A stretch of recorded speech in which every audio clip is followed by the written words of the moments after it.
तरी बजरंग अप्पा सोनवणे यांचं जो आता तिकीट जाहीर झालेलं आहे, काय प्रतिक्रिया? काही प्रतिक्रिया नाही. त्यांचं तिकीट जाहीर झालंय तर त्यांना शुभेच्छा निवडणूक लढण्यासाठी.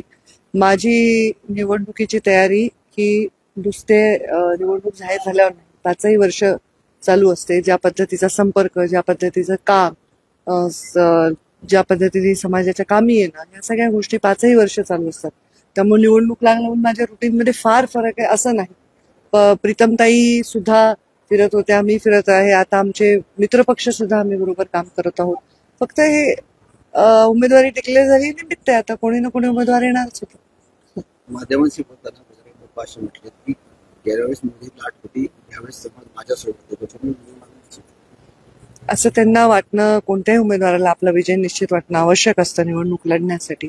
जसं त्यांना वाटतं तसं मलाही वाटतं की लाट आणि सुनामी हा वेगळा विषय झाला, पण प्रत्यक्षात काम लोकांच्या पर्यंत पोहोचण्यासाठी फक्त 5 वर्षाला येऊन मतं मागण्यासाठी निवडणुका नसतात. त्या 5 वर्षात तुम्ही काय करता? मतं 5-5.5 लाख लोकांनी दिल्यानंतर त्यांच्यापर्यंत पोहोचता की नाही, त्यांच्यासाठी काही केलं की नाही, या गोष्टी नक्कीच लोक विचार करतील. बीडची जनता फार सुज्ञ आहे. तरी युतीमध्ये तिकिटाची बरीच अदलाबदली होते आणि भाजपच्या दबावाखाली शिंदे गटाचे उमेदवार बदलले किंवा राष्ट्रवादीचे उमेदवार बदलले अशी चर्चा सुरू होते आहे. काय म्हणाल, दबाव आहे भाजपचा का आपल्या स्वातंत्र्याने सगळे काम करतात? नाही, मी ऐकतेच आहे या चर्चा, त्यामुळे मी त्या पूर्ण प्रक्रियेचा भाग नसल्यामुळे त्याच्यावर मी टिप्पणी काही करणार नाही.